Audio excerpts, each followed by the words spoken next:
Hello à tous et bienvenue dans ce nouvel épisode de podcast de Lemon Juice. On prend sa petite boisson rafraîchissante, son petit jus de fruits. J'ai encore une fois je suis toujours en tournage depuis les 2 derniers épisodes, donc j'ai toujours le même thé. Aujourd'hui, on va parler des compétences essentielles à acquérir pour devenir assistante virtuelle. Que tu débutes dans le domaine ou que tu cherches à te perfectionner, cet épisode est pour toi. Pose-toi, mets tes écouteurs et c'est parti. Compétence numéro 1, l'organisation et la gestion du temps. Alors la première compétence, et je pense la plus cruciale, c'est l'organisation et la gestion du temps. En tant qu'assistante virtuelle, ou même OBM bras droit, on sera souvent responsable de plusieurs tâches et plusieurs projets en même temps. Donc savoir prioriser, planifier, organiser son travail, c'est essentiel pour être efficace et éviter le stress. Parce que c'est un métier qui est là pour seconder les entrepreneurs, qui est là en soutien, donc on a besoin de retirer le stress à nos clients. Donc forcément, c'est une qualité essentielle à mettre en avant.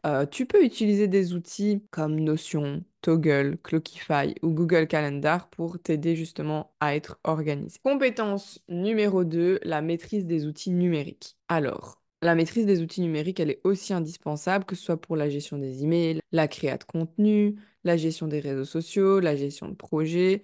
C'est important de connaître et de savoir utiliser les différents outils adaptés. Tu vas pouvoir utiliser des logiciels de communication comme Slack, Discord, Zoom, des plateformes de gestion de projet comme Notion, Asana, Trello, en passant par les outils de marketing comme System.io ou encore Canva pour la création de différents documents. Une bonne connaissance de ces outils va te rendre plus efficace et ça va te permettre de répondre aux besoins de tes clients. D'ailleurs, reste jusqu'à la fin parce que je vais te parler d'une mini-formation gratuite qui va t'aider justement à acquérir de nouvelles compétences dans un outil pépite hyper pratique. Compétence numéro 3, des compétences en communication. La communication, aujourd'hui, c'est une compétence clé. Que ce soit pour échanger avec tes clients, donc communication, vraiment savoir bien parler avec ses clients, ou communication sur les réseaux. Donc que ce soit pour échanger avec tes clients, comprendre leurs besoins, travailler en équipe, savoir communiquer clairement et efficacement, en fait, c'est primordial. Ça inclut la communication écrite, mais aussi orale. Donc, apprends à rédiger des emails pro, à animer des réunions virtuelles, à gérer des situations de conflit ou de malentendus avec tact et diplomatie. Mais également, développer ses compétences de comment ta cible parle, comment toi tu dois leur parler pour toucher leur cœur,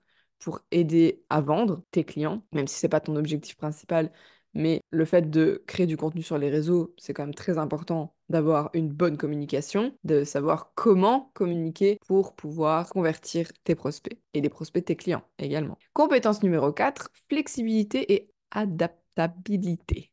Compliqué ce mot. La flexibilité et l'adaptabilité sont des compétences tout aussi essentielles dans le monde du digital qui évolue constamment. Parce que les besoins de tes clients, ils peuvent changer, leurs projets peuvent évoluer et les priorités peuvent être redéfinies à tout moment. Être capable de s'adapter rapidement à ces changements, de réajuster ton planning, de trouver des solutions créatives aux problèmes qui se posent te permettra de rester performant et de satisfaire toujours plus tes clients. Compétence numéro 5, des compétences en marketing digital.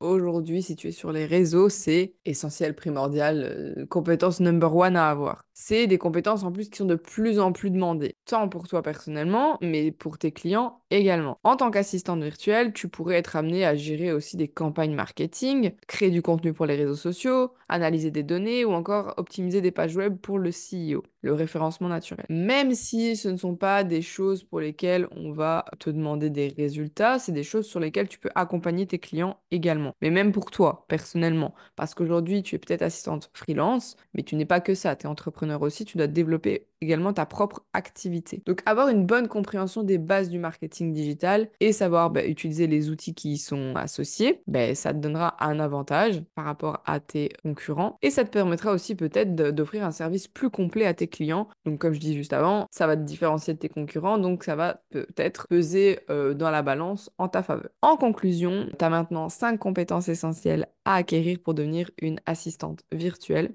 Donc je répète, tu as l'organisation et la gestion du temps, la maîtrise des outils numériques, la communication, la flexibilité et l'adaptabilité, ainsi que les compétences en marketing digital. C'est vraiment des piliers sur lesquels tu vas pouvoir bâtir ta carrière professionnelle. Et si t'es encore là, merci à toi, parce que c'est le moment où je vais te parler de cette mini-formation dont je t'ai parlé au début. Et cette mini-formation, elle s'appelle Héberger et automatiser ton produit gratuit grâce à System.io. Alors, System.io, c'est un outil marketing vraiment tout en un, hyper pratique pour les entrepreneurs, pour les freelances, pour les vendeurs de produits physiques, pour tout le monde. C'est mon outil pépite, mon outil vraiment, c'est THE outil. Clairement, j'en suis fan. Et dans cette mini-formation, tu vas apprendre toutes les étapes indispensables à créer avant d'automatiser ton produit gratuit. Alors, tu vas me dire pourquoi créer un produit gratuit? Tu le comprendras dans la mini-formation. Mais avant de vendre un produit payant, c'est toujours intéressant de vendre un produit gratuit. Pas vendre, du coup, proposer un produit gratuit. C'est un peu comme dans les parfumeries. On te donne souvent des petits échantillons quand tu achètes un parfum parce que si le petit échantillon te plaît, tu auras plus facilement envie d'acheter le gros format. Donc, parmi les compétences, je te parlais des compétences en marketing digital. Et si toi, tu sens que tu aimerais justement améliorer ces bases en marketing ou que tu n'es pas au point, ben là, je te conseille de rejoindre System.io Power, qui est le programme business qui va t'apprendre à mettre en place une stratégie marketing solide grâce à System.io. Qu'est-ce qu'une stratégie marketing solide? C'est tout simplement toutes les étapes l'une après l'autre pour t'aider à vendre tes offres, tes produits physiques, tes produits digitaux, tes services. Et ça peut t'aider pour ton propre business, mais également pour celui de tes clients si tes clients